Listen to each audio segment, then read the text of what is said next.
తోడుగా ఉండి ఆయన సన్నిధిలో ఆనందించడం మనకి ఆశీర్వాదకరమని తెలియజేస్తుంది. Praise lord. చేతుల మీ అందరికీ ప్రభునామమున వందనాలు తెలియజేస్తున్నాను. Praise lord. శ్రమణ గారు చెప్పండి. రైట్. మీడియా వారి వచ్చే వందనాలు. మొదటి వారం మనం ఏం చూసుకున్నామంటే ఉపవాసం గురించి ధ్యానం చేసుకున్నాం. మొదటి వారం 4 రోజులు ఉపవాసం అంటే పసుపు ద్వారా గురించి, ఉపవాసం 40 దినాల ప్రాముఖ్యత, ఎందుకు 40 దినాలు ఆచరించాలి, అవునా, అతని ఉపవాసం యొక్క ఎందుకు ఉండాలి, అసలు అతని దానిలో ప్రయోజనాలు ఏంటని ఉపవాసం నుంచి 4 సందేశాలు విన్నాం. ఆ తర్వాత 6 ప్రార్థనలు విన్నాం. మొదటి ప్రార్థన ఒక ప్రవక్త ప్రార్థన చేసాడు, ఏలియా ప్రార్థన. రెండవ ప్రార్థన ఒక విశ్వాసి ప్రార్థన చేశాడు, అయ్యా నా పరిస్థితి ఎట్లా ఉండాలని విశ్వాసి ఎబేజు ప్రార్థన. మూడవ ప్రార్థన రాజు గారు ప్రార్థన చేశాడు, ఆయన హిజ్కియా నా జబ్బు తగ్గిపోవాలయ్యా చనిపోయేలో ఉన్నప్పుడు. 4వ ప్రార్థన ఎస్తేరు ఒక రాణి గారి ప్రార్థన చేశాడు. 5వ ప్రార్థన యవనస్తు ప్రార్థన చేశాడు. చివరి ప్రార్థన సుంకరి, అయ్యా పాపినైన నన్ను. అంటే ప్రియమైన వాళ్ళరా, ఏదో ఒక 6 ప్రార్థనలో మన ప్రార్థన ఉంది. ఏదో ఒక అనారోగ్యమా, ప్రవక్త బాధ్యత, కుటుంబ అవసరాలు వివేజ, మహారాణి లాగా నీకు అప్పగించిన నమ్మకం చేసి బ్రతికించడమా, యవనస్తులాగా పడిపోయిన ప్రాకారం, ఏదో ఒక లెక్కలో మనందరం కూడా ఆ ప్రార్థన 6 ప్రార్థనగా నేర్చుకుంటే 6 ఆశీర్వాదాలు మనకు వస్తాయి. ఇది నాన్న మరి మరొక వారం వచ్చినప్పుడు విశ్వాసం ప్రార్థన చేసుకుందాం. చదివిన వాక్య భాగంలో నుంచి మరి హెబ్రీ పత్రిక అపోస్తలుడైన పౌలు హెబ్రీయులకు రాసిన పత్రిక 11వ అధ్యాయము 5వ వచనం చదవండి. విశ్వాసమును బట్టి హానోకు మరణము చూడకుండానట్లు కొనిపోబడెను. ప్రార్థన చేసుకుందామా? అందరూ ఆ బైబిల్ గ్రంథంలో ప్రార్థన చేసి, పరిశుద్ధుడా మీకు స్తోత్రాలు ఆయన. హానోకు యొక్క విశ్వాసం గురించి ధ్యానం చేయబోతున్నాం. ప్రభువా మాతో ఉండండి, మాతో మాట్లాడండి. బిడ్డలందరూ ఆస్తవించినట్టు నీ కృపతో బలపరచండి. ఇప్పుడు పాటల ద్వారా, వాక్య పట్టణం ద్వారా, ప్రార్థించడం ద్వారా నువ్వు మహిమపరుచున్నావు. రాని బిడ్డలు ఐక్యపరచండి. వీడిలో వింటున్న వారు, ఈ ద్వారా ప్రాంతం యంత్రం ద్వారా ఆలకిస్తున్న వారు, వింటున్న వారు, తండ్రి దేవుని సన్నిధిలో చేరిన బిడ్డలు మీ చేతులకు అప్పగిస్తూ ఈ వారం కూడా విశ్వాసాన్ని బలపరచండి. ఈ సందేశాలు ఎవరు మాట్లాడినా మమ్మల్ని బలపరిచేవి చేయండి. యేసు నామమున వేడుకొంచున్నాము తండ్రి, ఆమేన్. విశ్వాసము అనగా నిరీక్షింపబడు వాటి యొక్క నిజ స్వరం. బైబిల్లో ఉందిగా 11 నేను ఎక్కడో బాగా డీప్ అనుకోండి. బైబిల్ ఉంది కదా, ఇంగ్లీష్లో ఉన్నమాట believe in the unseen thing. కంటికి కనిపించిన దాన్ని నమ్మటం. ఈ వైరు లేదు, వైరు లేకపోయినా నా మాట వినబడుతుంది. ఏదో ఈ మైకుకు యాంప్లిఫైర్ మధ్య ఏదో మొత్తానికి ఒక సంబంధం ఉంది, కనెక్షన్ ఉంది. కనిపించలేదుగా, నా మాటలు ఇలా వచ్చి దీనిలో నుంచి ఇప్పుడున్న దానిలో ఎక్కడికి వెళ్తారో తెలుసుకొని ఏమి లాక్కుండా అక్కడికి వెళ్ళిపోయి అంత సిస్టమ్ ద్వారా ఇక్కడికి వచ్చి మన చెవికి వస్తుందంటే మాయా, లేకపోతే ఏదైనా జరిగింది అక్కడ, ఏదో ప్రాసెస్ జరిగింది అక్కడ. మన ఒక యాంటీనా ఉంది అక్కడ, 2 గుడుపులు కనపడుతున్నాయి. ఆ 2 గుడుపులు అనేటువంటి లాగుతున్నాయి. దీనిలో బ్యాటరీ లేదు, బ్యాటరీ ఆపితే అయిపోతుంది. సో ఏదైతే మనము కంటికి కనిపించనిది ఉన్నదో దానిని నమ్మటం విశ్వాసం. దేవుడు ఉన్నాడా లేడా? ఆన్సర్ ఏంటి? దేవుడు ఎట్లా, ఎందుకు నమ్మాలా? కంటికి కనిపించడు కదా, కంటికి కనిపించడు కదా. చూడండి, మొదటి వచనము, విశ్వాసం అన్నది నిరీక్షింపబడు యొక్క నిజ స్వరూపము, అదృశ్యమైనవి ఉన్నవరకు రుజువునై ఉన్నది. దాన్ని బట్టి పెద్దలు సాక్ష్యము పొందిరి. అఖిల పరీక్ష వచ్చింది, ఇంటర్మీడియట్. భారతదేశానికి స్వతంత్రం ఎప్పుడు వచ్చిందమ్మా? చెప్పండి. 1947 తారీఖు ఆగస్టు. నాకు చూపించు ఎట్టో. ఎవరు చెప్పారు మీకు? నేను నమ్మను. ఎవరు చెప్పారమ్మా? ఎవరు చెప్పారు మీకు? నేను నమ్మను అసలు. అప్పుడు ఎవరు చనిపోయారంటగా? అల్లూరి సీతారామరాజు, భగత్ సింగ్, అవును, ప్రాణత్యాగాన్ని చేసి చాలా. నేను నమ్మను. నాకు చూపించండి, నిరూపించండి. ఎలా నిరూపిస్తారు? ఏం సార్ అది? పుస్తకాలు అయితే నమ్మాలుందా? నమ్మాలుందండి. మీరు రాసినట్టు నమ్మాలుందా? చూడండి, వితంతవాదులు సోదరులారా, ఇట్ ఈస్ కాల్డ్ హిస్టరీ. చరిత్ర అనేటువంటి ఊహించింది కాదు. చరిత్ర జరిగిందని రాస్తారు. The birth of Jesus Christ, యేసు క్రీస్తు జననము చరిత్రలో లిఖించబడినది. యేసు క్రీస్తు మరణము చరిత్రలో లిఖించారు. ఏప్రిల్ 12వ తేదీ క్రీస్తు శకం 30వ తేదీ. యేసు జననం క్రీస్తు పుట్టక ముందు 4వ సంవత్సరం. ఆయన పునరుద్ధానము ఆ ఏప్రిల్ 12 తర్వాత 3వ తేదీ తిరిగి లేచాడు. చరిత్ర. అప్పటి నుంచే ఈ క్యాలెండర్ స్టార్ట్ అయింది. చప్పట్లు ఒకసారి గట్టిగా. అప్పటి నుంచే ఈ క్యాలెండర్ స్టార్ట్ అయింది. క్రీస్తు శకము, క్రీస్తు పూర్వం అంతే పుస్తకాలు ఉంది. ఎరా సోషల్ స్టడీస్ లేదా? క్రీస్తు శకం అంటే క్రీస్తు వచ్చిన తరువాత, క్రీస్తు పూర్వము. బేస్ ఎవరంటే క్రీస్తు యేసునైనా పుట్టాడు. ఆయన సాధారణ వ్యక్తి కాదు, పరిశుద్ధాత్మ జననం. ఆయన చాలా అద్భుత కార్యం జరిగించాడు. ఆయన మరణించాడు.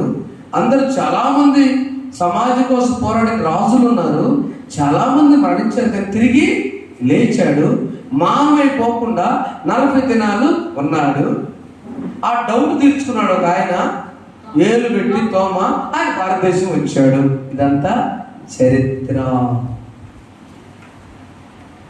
బైబిల్లో జరిగిన సంఘటనలు చరిత్రలో లిఖించబడ్డాయి. అది నమ్మాలా లేదా? ఆగస్టు 15, 1947లో స్వాతంత్రం వచ్చిందని మీ టీచర్గా తీరితే నమ్మాలా? చరిత్రకెక్కిందే స్వతంత్రం. కాబట్టి ఈ చర్చి కట్టి ఎన్నాళ్ళు? 82 సంవత్సరాలు. ఈరోజు 23వ సంవత్సరం. చరిత్ర. చప్పట్లు పట్టుకోండి. 1942లో క్విట్ ఇండియా ఉద్యమం సంవత్సరం. మిషనరీ దగ్గరికి వచ్చారని ఆ బోర్డు అక్కడ ఉంది. పాస్టర్ గారు చూసి, వామ్మో 80 సంవత్సరాలు మీటింగ్ పెడదాం. చరిత్ర. విశ్వాసం ఏంటంటే మీ నాన్నగారి పేరు చెప్తే నువ్వు నమ్మటం చరిత్ర. ఈరోజు మా తాతయ్య గారు చరిత్ర వెళ్ళి ప్రార్థన చేసి అమ్మని అక్కడ పెట్టి ఆ పాస్టర్ గారు ఫోన్ చేస్తారు, అక్కడ కొంచెం చేయండమ్మా, చెరుకులను చేద్దాం అన్నారు. అమ్మ సంవత్సరం కాదని అన్నారు. మీకు తెలియదు కదా తాతయ్య, మండూరు అంటే తెలుసు. నాన్నగారు కష్టజీవి, ఒక్కడే ఎకరం కుప్పేస్తాడు, 12 ఎకరాలు సంపాదించాడు. కృష్ణా తప్ప పండరు, కిరోసిన్ తప్ప పండరాడు. ఉల్లిపాయ మళ్ళు ఉంటాయి, చిల్లిపాయలు ఉంటాయి, గోంగూర ఉంటుంది, పాడు ఉంటుంది, అన్ని కూరగాయలు వేస్తాడు. ఏం పండు చరిత్రలో మిగిలిపోయాడు. దేవుడి దగ్గర మీద దాన్ని పోగొట్టాం. అదే విషయం. కానీ ఆ సమాజ దగ్గరికి వెళ్ళనిపించింది. ఈరోజు తెలుస్తున్నారండి, కష్టజీవి కదా. ఆ కష్టజీవికి నేను ఎవరి ద్వారా పలహారం పంపించానంటే, నేనే స్వయంగా దగ్గరుండి సొంత సంఘం కోసం జస్ట్ మంచి పని చేసి నేను తీసుకెళ్తాను అమ్మన్నారు. ఎందుకు చెప్తున్నానంటే, పితరులను జ్ఞాపకం చేసుకోవటం. ఎవరి ఆనోకు నేను వెళ్ళాను. నేను సంతృప్తిగా చాలాసేపు ఉండి ఒక మంచి పలహారం మన ఊరిలో ఇచ్చాను. ఇక్కడ ఇవ్వలేదని అనుకుందిలే, నాన్నగారిని మనం చేసుకున్నాం. ఎందుకంటే ఎవరి ఆనోకు బైబిల్లో 3 సార్లు తప్ప ఆయన పేరు ఎక్కడ రాయలేదు. ఇప్పుడు చదవండి 11వ వచనం. విశ్వాసము బట్టి హానోకు మరణము చూడకున్నట్లు కొనిపోబడను. అతను కొనిపోబడక మునుపు దేవునికి ఇష్టుడై ఉండేదని సాక్ష్యం పొందెను. కాగా దేవుడు అతన్ని కొనిపోయిన కనుక ఎప్పుడు కనపడలేదు. ఎవరి హానోకు వాళ్ళ నాన్నగారి పేరు ఏరేదు. హానోకు వాళ్ళ నాన్నగారి పేరు ఏరేదు.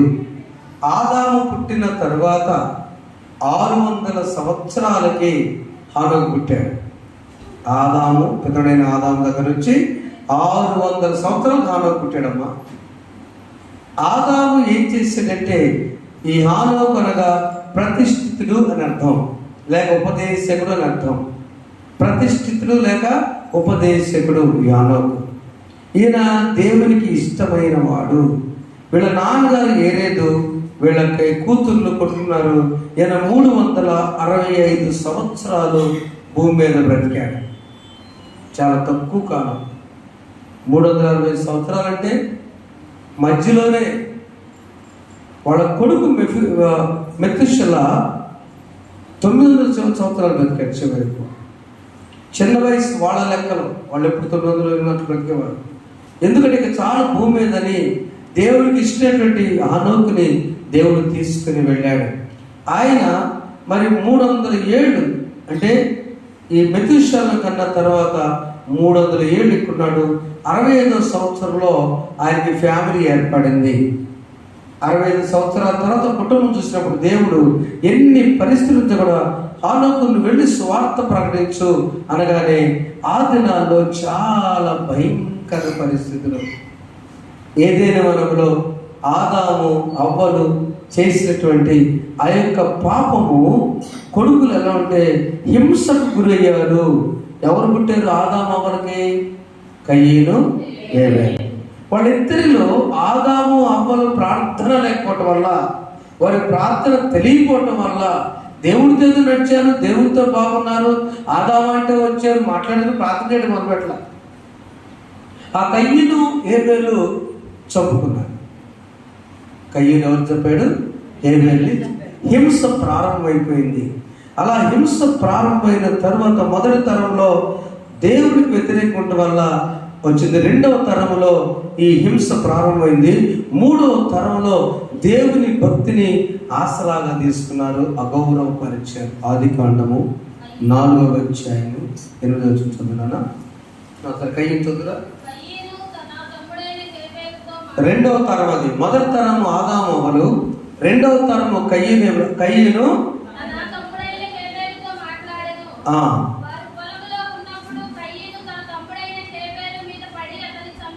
క్రూరత్వం వచ్చింది. 2వ తరానికి మనుషులు ఎవరు లేరు. వాళ్ళ అమ్మ నాన్న తప్ప ఈ కయ్యను, హేబెలు అన్నదమ్ముల తప్ప ఎవరు మనుషులు లేరు. ఆ మనుషులు లేకపోయినా కూడా క్రూరత్వము, హింస 2వ జనరేషన్లో ప్రారంభమై అది కూడా ఫెయిల్ అయిపోయింది. 3వ తరం వచ్చేసరికి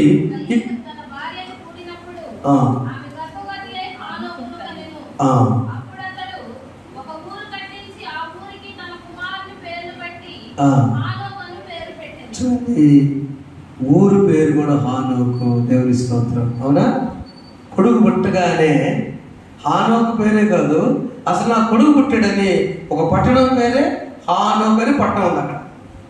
చూడండి ప్రియమైన వారులారా, ఈ జనాంగం ఎలా తయారంటే దేవునికి వ్యతిరేకంగా నడుస్తుంది. 23-26 వచ్చిన చూసినట్టు అదే అధ్యాయమా 4వ అధ్యాయంలో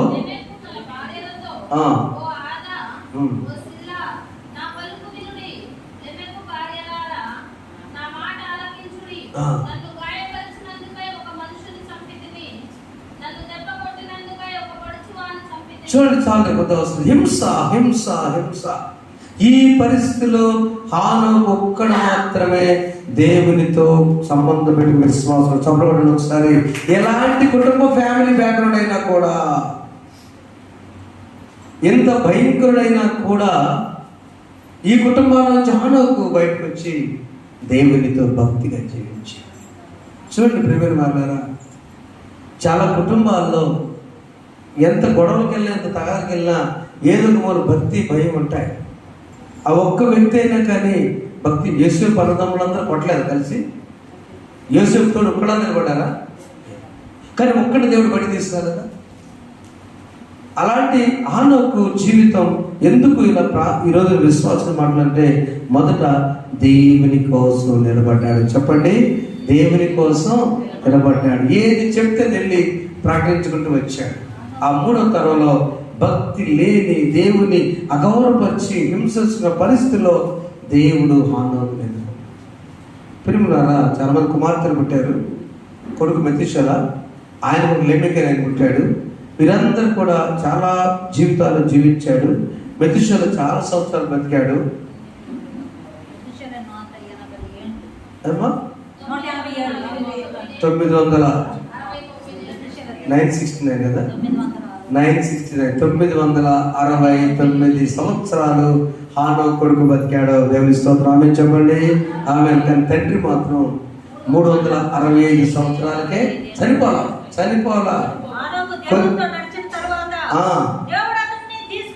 దేవుడు అతను తీసుకుని పోయాడు కనుక అంతే. దేవుడు ఇప్పుడు కూడా నడుస్తూనే ఉన్నాడు ఆయన. నెంబర్ 1 దేవుని కోసం నిలబడ్డాడు. నెంబర్ 2 ఆయన విశ్వాస వీరుడు, కుటుంబాన్ని చక్కబెట్టుకున్నాడు. ఈ హింస పరిస్థితుల్లో ఎక్కడ మెతుషెల తప్పిపోతాడేమోనని మెతుషెలని కూతుర్ని కాపాడుకున్నాడు. వాళ్ళ మనవడు లెమెకుని కూడా కాపాడుకున్నాడు. ప్రియమైన వాళ్ళారా, ఈ తరమంతా వచ్చేసరికి చివరికి మెతుషెల జలప్రళయ సంవత్సరం వరకు బ్రతికి ఉన్నాడు. ఎవరు మనకు తెలుసా? నోవాహులా బ్రతికి. అర్థమైందమ్మా ఈ తిరణాల? చాలా కష్టం చరిత్ర కదా. ఆదాము మొదటి తరము, అవ్వ ఆదాము, వాళ్ళ పుట్టినవాళ్ళు 2వ తరం కయ్యను హేబేలు. మొదటి తరము ఆకుని అతిక్రమించి ఏదెన్ నుంచి బయటపడ్డారు. 2వ తరములో కయ్యను హేబేలు హింస చేసుకుంటున్నారు. వాళ్ళ పిల్లలు వచ్చి 3వ తరంలో భక్తి లేకుండా అగౌరవంగా జీవిస్తూ ఉన్నారు. ఆ తరంలో వాడు 3వ తరం వాడే ఈ హానోకు. ఈ హానోకు మరి ఆదాము కంటే 600 సంవత్సరాలు చిన్నవాడు. ఆయన 600 సంవత్సరాలు ఆదాము రాగలిగినాడు. 908 సంవత్సరాలప్పుడు ఆదాము చనిపోయాడు. 308 సంవత్సరాలప్పుడు ఆదాము చనిపోయాడు. అయినా కూడా దేవుడు హానోకు విడిచిపెట్టల. 3వది దేవునితో నడిచాడు. 3 మాటలు దేవుని కోసం నిలబడ్డాడు. తన స్వార్థ ప్రకటించాడు. దేవుడు నమ్మకుండా చెప్పాడు. వాళ్ళు అసలు చరిత్ర చదువుతుంటే అసహించుకున్నారంట. భార్య గురించి, కొడుకు గురించి, మా మెతుషెల గురించి, మనవడు గురించి యేసు ప్రభు బ్రదరు యూదా పత్రికలు రాశాడు. చదువునాన్న 14వ అధ్యాయం 15 ఒక్క పత్రికది యూదా పత్రికలో. మరి యేసు ప్రభు తోడు పుట్టాడు కాబట్టి ఆదాము మొదలుకొని 7వ వాడైన హానోకు కూడా దేవుని గురించి ప్రవచించి ఇట్లా నేను ఇదిగో అందరికీ తీర్పు తీర్చుటకును వారిలో భక్తిహీనులందరినూ భక్తిహీనంగా చేసిన వారి భక్తిహీన క్రియలని గురించి భక్తిహీన పాపులు తమ విరోధంగా చెప్పిన అందరూ చదువుకున్నాం. కఠినమైన మాటలన్నీ గురించి వారు ఒప్పించటకును ప్రభు తన వేవేల పరిశుద్ధుల పరివారముతో వచ్చెను. హానోకు ప్రసంగం భక్తిహీనుల గురించే. ఈ ఒక్క వచనం ఎన్నిసార్లు ఉందమ్మా భక్తిహీనత అన్నమాట? 4 సార్లు ఉంది. రాష్ట్రంలో చదువుతారు చెప్పండి. 4 సార్లు ఒక్క వచనంలోనే. ఏముంది అక్కడ? అయ్యో ఆదాము మొదలుకొనిట్లేదు భక్తిహీనుల గురించి, వారి భక్తిహీనులందరూ భక్తిహీనంగా చేసిన భక్తిహీన క్రియల గురించి, భక్తిహీనులైన పాపులు శిలువ ధ్యానాల్లో ప్రేమన సోదరి సోదరులారా, భక్తిహీనత అదేంటయ్యా? మేము భక్తిగా ఉన్నాం కదా. మొదటి అంశం ఉపవాసం బాగా విన్నాం. 2వ అంశం ప్రార్థన గురించి విన్నాం. 3వ విశ్వాసం గురించి విన్నాం. నువ్వు విశ్వాసం నిజంగా వింటే ఎన్ని కష్టాలు వచ్చినా, ఒక్క హానోకు మాత్రమే కష్టాలు పడతా ఒక్క కుటుంబాన్నే ఎంత భయంకర పరిస్థితిలో అందరూ దేవునికి వ్యతిరేకంగా అగౌరవపరుస్తూ జీవించిన 3వ తరంలో ఒక్కడే నిలబడ్డాడు. ఆ ఒక్క కుటుంబమే అధికమైన బైబిల్లో హానోకు కొడుకు తప్ప ఎవరు బైబిల్లో అధికంగా బ్రతకలేదు. ఆదాము చప్పడకూడదు ఒకసారి. మెతుషెల తప్ప బైబిల్లో ఎవరు కూడా ఎక్కువ సంవత్సరాలు ఎవరున్నారంటే అమ్మగారు ఎక్కువ సంవత్సరాలు బ్రతకరు. వై? నీ ఒక్కడు కరెక్ట్ ఉంటే నీ కుటుంబం దీవించబడి, నీ ఒక్కడు విశ్వాసం ఉంటే, పురుషులు విశ్వాసంగా ఉంటే, జాగ్రత్త అర్థం చేసుకున్నాం. పురుషుడు కనుక విశ్వాసం ఉంటే, యజమానికి విశ్వాసం ఉంటే మనం అక్కడ చెప్పినట్టు ఇక్కడ చెప్పను. మీకు చాలాసార్లు చెప్పాను. ఈ 40 దినాలు అప్పుడు పెళ్ళిళ్ళు వస్తున్నారు, పోతూ ఉంటారు కదా. అంతా అయిపోయిన తర్వాత కట్టం దగ్గర వెళ్ళిపోయారు. ద్రాడపల్లి మోపులు వచ్చింది. వెళ్ళేసరికి ఆయన ఎప్పుడు చర్చికి రాడు, కానీ 40 రోజులు మాత్రం ఉంటాడు బయట. మన ఉమాదేవి గారి భర్తలాగా అలా ఆయన కూడా హిందువులు ఎప్పుడు చర్చికి వచ్చాడు కదా, ఆమె తెలియదు అసలు. ముగి ప్రాంతం ఇంటికి వెళ్ళి కూర్చుంటాడు. 40 రోజులు వచ్చాడు, గోడ దగ్గర కూర్చొని వెళ్ళిపోయాడట. తర్వాత 40 రోజులు చెప్పాడంట. పానకం తీసుకున్నా, ఏసు రక్తం తీసుకున్న నాకు 40 రోజులు వచ్చాడు. ఇది ఆయన చిన్న దగ్గరనే బయటకు రాడు చర్చిలో. తర్వాత మాకు తెలిసింది ఎంత బతికారు కృష్ణయ్య గారు అనుకుంటారు. అలాంటి ఆయన కాదులే. అలాంటి ఆయన జరిగితే అంత వెళ్ళిపోతే వేడుస్తుంది. ఇంక దగ్గరకు వస్తుంది. పెళ్ళిళ్ళు పెట్టుకోవాలి, గేటు పెట్టుకోవాలి. వాళ్ళు మళ్ళీ కబురు చేస్తా ఉన్నారు, చేయలే. మధ్య వచ్చి చెప్పాడు, ఏం లేదమ్మా కట్నం కోస్తుంటే. కట్నం దేవుని అనలేకపోతున్నాము. వాళ్ళు అడిగినంత ఇవ్వలే కదా, మంచి పిల్లోడే. మన అమ్మాయి అన్నప్పుడు ఆయన ఒక మాట అమ్మా అంట, ఏందమ్మా నీ భక్తి 40 రోజులు? నేను నమ్ముతున్నా ఆ టైంకి దేవుడే చూసుకుంటాడు. రమ్మని చెప్పు అన్నాడు. చెప్పమండి ఒకసారి, వాళ్ళు రమ్మని చెప్పు. ఎవరితో భక్తి ఎక్కువ ఉండాలి? యజమాని. వాళ్ళు రమ్మని చెప్పు. ఆదాయానికి ఎవరు చూస్తారు? ఆమె ఆశ్చర్యపోయి, ఈయనకేంటి ఇంకా అవలా 40 రోజులు అవలా, ఇంకా దగ్గరకు వస్తుంది గుడ్ ఫ్రైడే.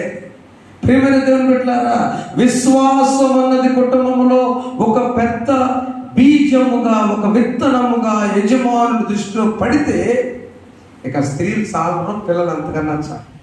యజమాను పురుషుడు ధైర్యం ఎక్కువ.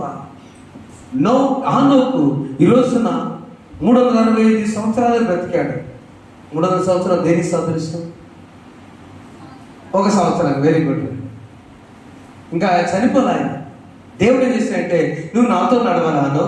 ఇంత క్లిష్ట పరిస్థితులు కూడా నేను సృజించుకున్న ఆదాము సైతము, పరిపూర్ణత కలిగిన ఆదాము పాపం చేశాడు. తన వారసులంతా కూడా కొడుకులు తిరుగుబాటు చేశారు. నువ్వు పరిపూర్ణత లేని వాడివి, కానీ నువ్వు దేవునితో నడిచావు, పిల్లలు విశ్వాసాలు పెంచావు. 308 సంవత్సరాలప్పుడు ఆదాము టైంలో మరణించిన తర్వాత ఒక ఆస్తి ఇచ్చావు. ఏం ఆస్తి తెలుసా? విశ్వాసం ద్వారా బ్రతకండి నాయన. చప్పలు కొట్టండి ఒకసారి. ఆనోకు విశ్వాసం ఆస్తి ఇచ్చాడు కాబట్టి మెతుషల అన్ని సంవత్సరాలు కుమార్తెలు బాగా దీవించబడ్డారు. మెతుషల కొడుకు కూడా దీవించబడ్డారు. ఏం ఆస్తిద్దాం మనం? విశ్వాసం. దేవుడు చూసుకుంటాడండి. దేవుడు చూసుకుంటాడు. నీ బిడ్డల చదువు, నీ బిడ్డల పరీక్షలు, నీ ఆర్థిక పరిస్థితులు, లేకపోతే నీ ఉద్యోగము, నీ వ్యాపారం, నీ వ్యవసాయం, నీ పరిచర్యలు, నీది ఏదైనా కూడా నీ పన్ను చేయి. నీ పన్ను చేసినప్పుడు క్లిష్ట పరిస్థితుల్లో, భక్తిహీన సమయంలో ఆనోకు దేవుని కోసం నిలబడ్డాడు. 2 విశ్వాసంగా నమ్మాడు. 3 ఆయనతో నడిచాడు. దేవునితో నడిస్తే భయం ఎందుకు? అది కాదు 5వ అధ్యాయం 24వ వచనం చూచుకుంటున్నాం. ఆనోకు దేవునితో నడిచిన తరువాత అంతే. ఆనోకు దేవునితో నడిచాడు. మనం ఎవరితో నడుతాం? లోకంతో నడుతామా? దేవునితో నడుతామా? దేవునితో చెప్పండి, ఎవరితో నడుతాం? దేవునితో నడిచేవాడు ఏం చేయాలి? నమ్మాలి. అంటే నాకెందుకయ్యా ఆయన చూసుకుంటాడు, నాకెందుకంటే ఆయన చూసుకుంటాడు. అనారోగ్యమా ఆయన చూసుకుంటాడు. ఇప్పుడే పెరికిల విజయమ్మ వాళ్ళ మరిది గారు అవుతారమ్మా, బావగారు మరిది గారా రాజమండ్రిలో ఐసీలో ఉన్నాడు అని చెప్పాడు. ప్రార్థన చెప్పాను. ఏ పరిస్థితి, ఏ రోజు ఏ పరిస్థితి, ఆర్థిక పరిస్థితి, బిడ్డల వివాహాలు, చదువులు, అదేదైనా వారిని క్రమంగా పెంచాడు. అన్నకు విశ్వాసంలో పెంచాడు. దేవుడు చూచాడు. 10 నాతో కలిసాడు. 2 బైబిల్లో వెళ్ళారు. ఎవరాడు? దేవుని డైరెక్ట్ కొనిపోబడిన ఆనోకు, 2వ వ్యక్తి ఏలియా. వాళ్ళిద్దరు భూమి మీద తిరిగి వస్తారు. వాళ్ళు కూడా చనిపోవాల్సిందే. భూమి మీద తిరిగి వచ్చినప్పుడు 1000 ఏళ్ల పరిపాలనలో ప్రతి నేత్రము చూచును. ఈ రోజున ఏదైనా జరిగిందంటే 2 నిమిషాల్లో టీవీకి వచ్చేస్తుంది కదమ్మా. ఇంకా కమ్యూనికేషన్ పెరిగిపోయి వాచీలో కూడా కంప్యూటర్ వచ్చింది కదయ్యా బాబు. దేవుడు గాలిలో కూడా కంప్యూటర్ వచ్చింది. ఇలా చూస్తారు కరెక్ట్గా. ఇప్పుడు ఇంకా ఉండే కొద్ది మన కళ్ళ ముందు అన్ని కనిపిస్తూ ఉంటాయి. జస్ట్ ఎట్లా అంటే ప్రతి నేత్రము చూచును. ఏలియా ఆనోకులు చనిపోయి భూమి మీద 3 రోజులు ఉంటారు. ప్రతి నేత్రం చూస్తారు. అంతము వచ్చు 1000 ఏళ్ల పరిపాలన. ఆ ఆనోకు ఈ రోజున మనకేం చెప్తున్నాడంటే కుటుంబ అవసరతల కోసం తిమోతి రాసిన మొదటి పత్రిక 5వ అధ్యాయం 8వ వచనంలో చెప్పవద్దు చేద్దాం, మాటలు వద్దు చేతను. చదువురా. నడిపించునావా నది సముద్రమున దేవా నవ జీవన మార్గం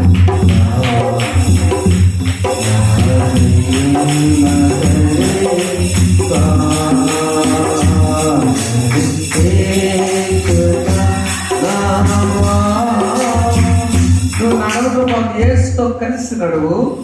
ఇప్పుడు ఎలా చదవ చెప్పమ్మా.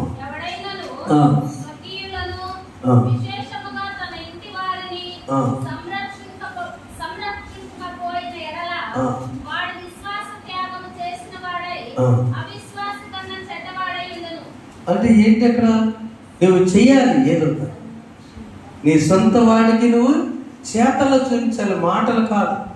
కస్టమర్ ఎప్పుడు అంటారు నేను ప్రేమిస్తున్నాను అంటే నాకు బాగా ఇష్టం అమ్మాయి అని అక్క అన్నకు నా చెల్లెనుకోండి చేతల్లో చూపించాలి అక్క, మాటల్లో. విశ్వాసం అంటే చేతల్లో చూపించాలి, నీ ప్రార్థనలో చూపించాలి, నీ నడకలో చూపించాలి, నీ ధైర్యంలో చూపించాలి. 11:6 అమీర్ పత్రిక ధైర్యం అని ఇచ్చాడు అక్కడ మాట. అసలు విశ్వాసం లేకుండా దేవుడికి ఇష్టడుడా అంటే ఏంటి? విశ్వాసం అంటే దేవుడికి ఇష్టడుగా ఉంటాము. అవునా? దేవుడికి ఇష్టం అంటే విశ్వాసం. అసలు నువ్వు ఉన్నావయ్యా, అసలు నువ్వు ఉంటే నాకు ఎందుకయ్యా అనేటువంటిది మనం దేవుడికి ఇష్టడుగా ఉండాలి. ప్రియమైన దేవుడు పెట్టారా, దేవుడు మనకి ఈ రోజున 2 మాటలు. మన కుటుంబము భక్తిహీనత కుటుంబమా, భక్తి కలిగిన కుటుంబమా? భక్తి కలిగిన కుటుంబంలాగా ఆలో కుటుంబంలో ఉండాలంటే దేవునికి మంచి నడక నడవాలి. రెండవది ఆయన చెప్పినట్లుగా ఆయన నిలబడాలి ఆయన కోసం. మూడవది విశ్వాసం ఎక్కడ కూడా సడలిపోకుండా ధైర్యంగా ఉండాలి. ఒక ఆయన మనకు కనపడతారు ధైర్యం, యెహోవా ఇచ్చెను. ఎవరైనా దేవుడు భక్తులు అంతే కదండి. ఎంత ధైర్యం ఉంటే అసలు ఆయనకి. ఒక్కడే ఉన్నాడు చివరికి. ఫ్రెండ్స్ అందరు చచ్చిపోయారు, అందరు వదిలేశారు, భార్య కూడా. ఎందుకు ఆ బాధ లాగించింది, ఆత్మహత్య చేసింది. ఆ పరిస్థితిలో నిలబడ్డాడు, దేవుని కోసం నిలబడాలి. యోధా పత్రికలో చెప్పిన ఆ క్లియర్ వాయిలో మనము భక్తిహీనులుగా పట్టబడేసుకుని ఏదైనా ఆయనే చూచుకును గాక ఆ ప్రార్థన ఎదుగుదాం. సోదరి సోదరుల, తన భార్యను అనిపించాడు, కొడుకు మెతుషలను పెంచాడు, కుమార్తెను అనిపించాడు, మనవుని అనిపించాడు. ఆలోకు దేవునికి ఇష్టడయ్యాడు. ఒక మాట ఉంది చేస్తుంది, మీకు చదవాలని ఆశపడుతున్నా. యెషయా గ్రంథం 46:10 దేవుని సూత్రాలు. యెషయా గ్రంథం 46 ఒక్క మాట చూడనా.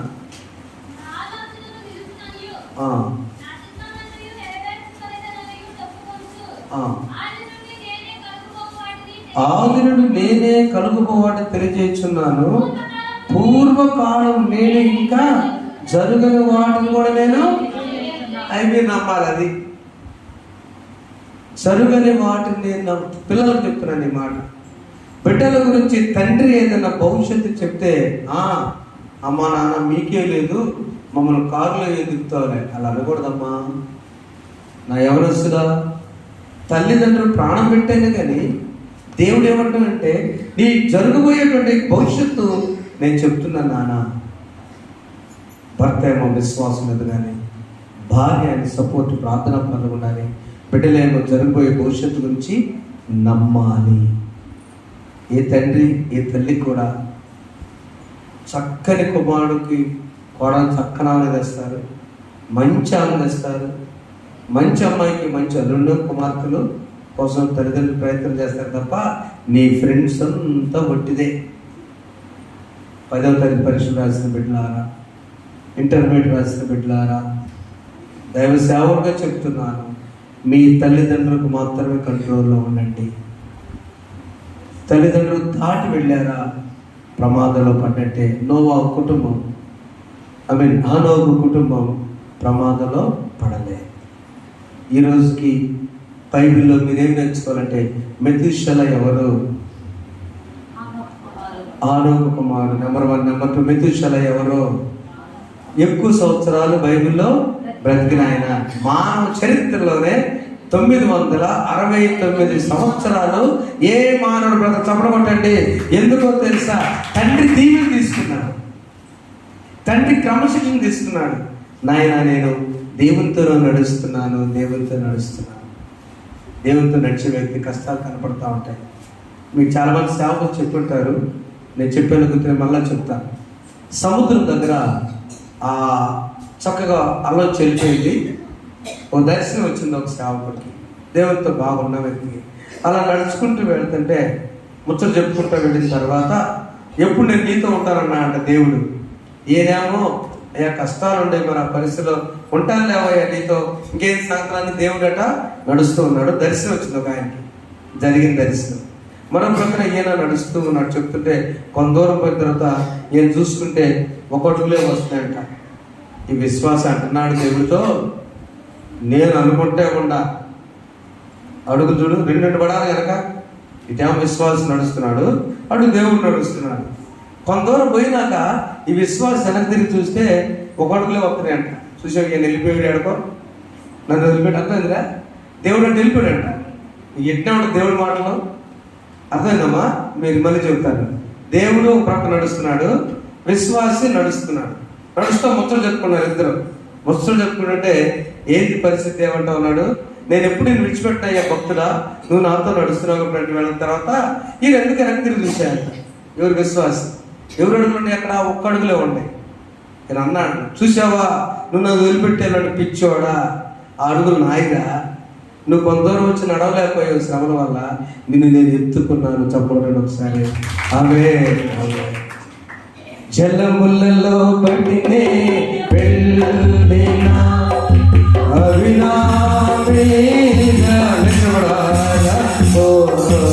జలములలో పడినే వెళ్ళినా అవినామీన పారవో అగ్నిలో నేను నడచిన జ్వాలలు నన్ను కాచనారో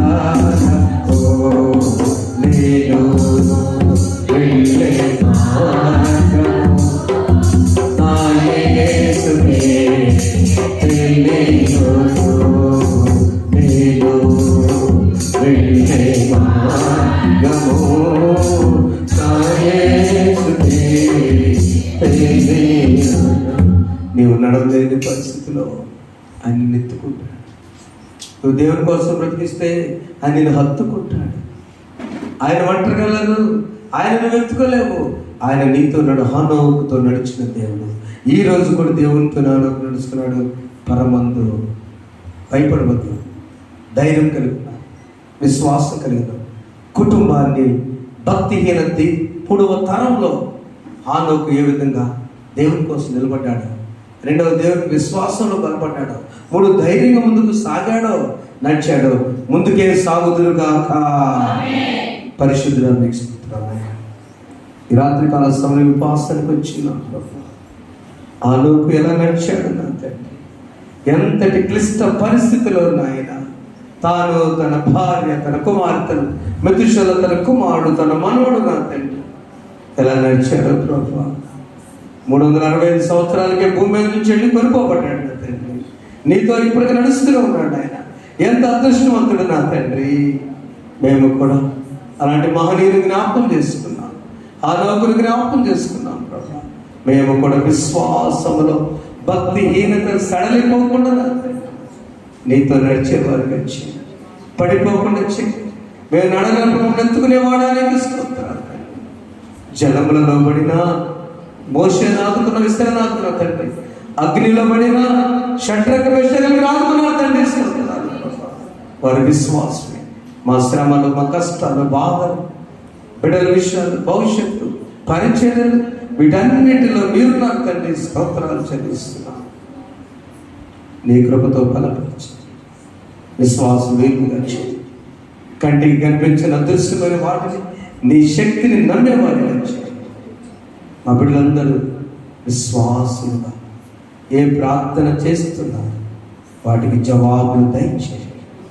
యేసు నామమున వేడుకొని ప్రార్థిస్తున్నాము తండ్రి, ఆమేన్. పరలోకమందున్న మా తండ్రి, మీ నామం పరిశుద్ధపరచబడగా, మీ రాజ్యము వచ్చుగా, మీ చిత్తము పరలోకమందు నెరవేర్చున్నట్లు భూమి యందు నెరవేరుగా.